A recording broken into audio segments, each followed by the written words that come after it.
Cuando pensamos en la caída de Roma, ¿qué nos viene a la mente? Seguro, batallas, bárbaros, ¿verdad? Pero la historia real es mucho más profunda.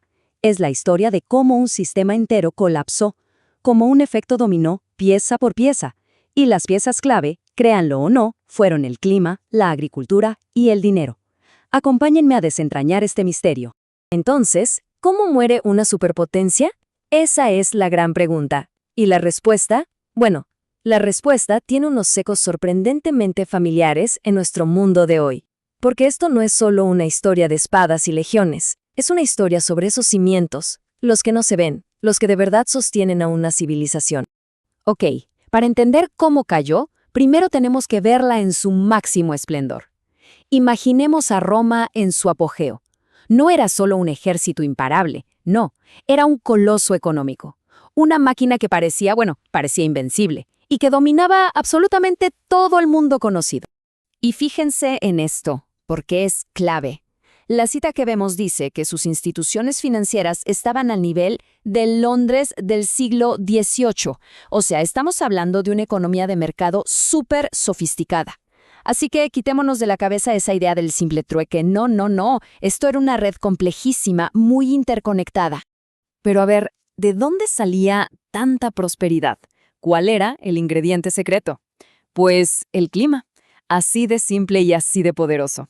Durante casi 500 años, Roma tuvo la suerte de gozar de un clima increíblemente bueno, cálido, húmedo y sobre todo muy estable. A esto se le llama el óptimo climático romano, y fue literalmente como un supercombustible para su agricultura, que era el verdadero motor de todo el imperio. Y claro, toda esa comida, toda esa riqueza agrícola no se iba a quedar guardada en el campo, para nada. Fue la chispa que encendió una red comercial gigantesca que conectaba cada rincón del Mediterráneo. Piénsenlo, era como una primera versión de nuestra globalización, un sistema económico totalmente integrado. Y aquí tenemos que hablar de un concepto fascinante, el agua virtual. ¿Qué es eso? Miren, cada barco cargado de grano que zarpaba de Egipto a Roma no solo llevaba comida, en realidad estaba transportando toda el agua que se necesitó para que ese grano creciera. Este truco, este comercio de agua virtual, fue lo que permitió que ciudades como la propia Roma crecieran hasta ser enormes, mucho, mucho más grandes de lo que su propio entorno podría haber sostenido. Pero, y siempre hay un pero, aquí estaba la trampa, la espada de doble filo. Esa misma conexión que los hizo tan ricos, también los hizo increíblemente frágiles. Una fragilidad oculta muy, muy parecida a la de nuestras cadenas de suministro globales hoy en día. Porque todo el sistema, todo, desde la comida en la mesa del emperador hasta la paga de un legionario en la frontera, dependía de una sola cosa: que las cosechas fueran buenas en provincias que estaban a miles de kilómetros de distancia. Y entonces, pasó. El cimiento sobre el que se construyó todo el imperio empezó a temblar. Esa estabilidad climática que había sido un regalo por siglos, se acabó. Y con ella se terminó la era de la prosperidad que daban por sentada. La primera ficha del dominó estaba a punto de caer. Esta línea de tiempo lo deja clarísimo. El cambio no fue de un día para otro. No, pero fue implacable. Pasamos de siglos de un clima perfecto a una era completamente nueva. Una de frío, de sequía, de volatilidad. Entramos en la llamada pequeña edad de hielo de la antigüedad tardía. Y el motor del imperio, ese que funcionaba tan bien, estaba a punto de fundirse. El golpe fue directo y fue brutal. De repente, las cosechas eran una lotería. Ya no se podía confiar en ellas. Y especialmente los cultivos que más dinero daban, como las aceitunas para el aceite o las uvas para el vino, sufrieron muchísimo. El motor agrícola del imperio, sencillamente, empezó a fallar. Y a partir de este punto, todo se acelera. Es una reacción en cadena. Porque el cambio climático no fue solo una mala racha para los campesinos. No, fue la chispa que prendió fuego a todo el edificio económico de Roma. Y miren esto, porque es la respuesta desesperada del gobierno. Por un lado, entraba menos dinero de los impuestos agrícolas. Por otro, los gastos militares no paraban de subir. La ecuación era simple, las arcas estaban vacías. ¿Y qué hicieron?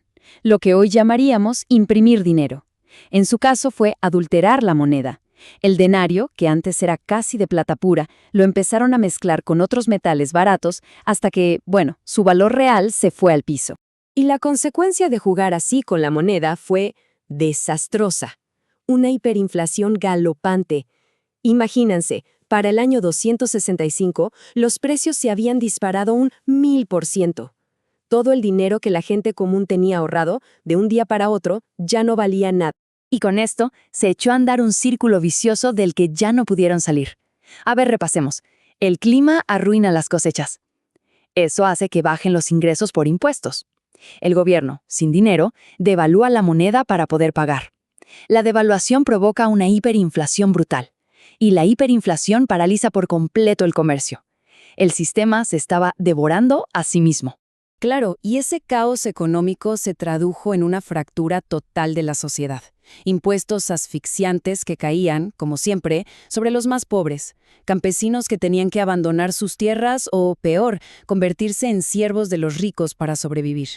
Y políticamente, un desastre, una inestabilidad pero tan brutal que durante la famosa crisis del siglo III, el imperio tuvo más de 50 emperadores, la mayoría, por cierto, asesinados.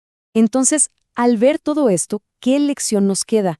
¿Qué nos dicen esas ruinas hoy? Pues nos dejan una lección que, francamente, resuena con una fuerza increíble en nuestros días. La conclusión es demoledora. Roma no cayó solo porque la conquistaron los bárbaros. Eso es simplificarlo demasiado. La realidad es que su mayor fortaleza, esa red económica tan compleja y conectada, se convirtió en su talón de Aquiles. Era un sistema perfecto, sí, pero para un mundo estable. Cuando sus cimientos, literalmente el clima, se movieron bajo sus pies, fue demasiado rígido, demasiado frágil para poder adaptarse. Y esa es la pregunta que nos llega como un eco desde las ruinas de Roma. Pensemos en nuestro mundo de hoy, globalizado, con cadenas de suministro que cruzan el planeta, un sistema financiero conectado al segundo y un clima que está cambiando a una velocidad que ellos ni se hubieran imaginado. ¿Es nuestro sistema de verdad más resistente? La pregunta, al final, no es si nos convertiremos en Roma. La verdadera pregunta es, ¿hemos aprendido su lección? Si este viaje por las fuerzas que moldean nuestro mundo les ha parecido valioso, asegúrense de suscribirse y apoyar nuestro canal, Atlas Naturaleza y Economía. Juntos, vamos a seguir explorando cómo el equilibrio del planeta y el de nuestros bolsillos son, en el fondo, la misma historia. Y no olviden activar la campana para que no se pierda nuestro próximo análisis.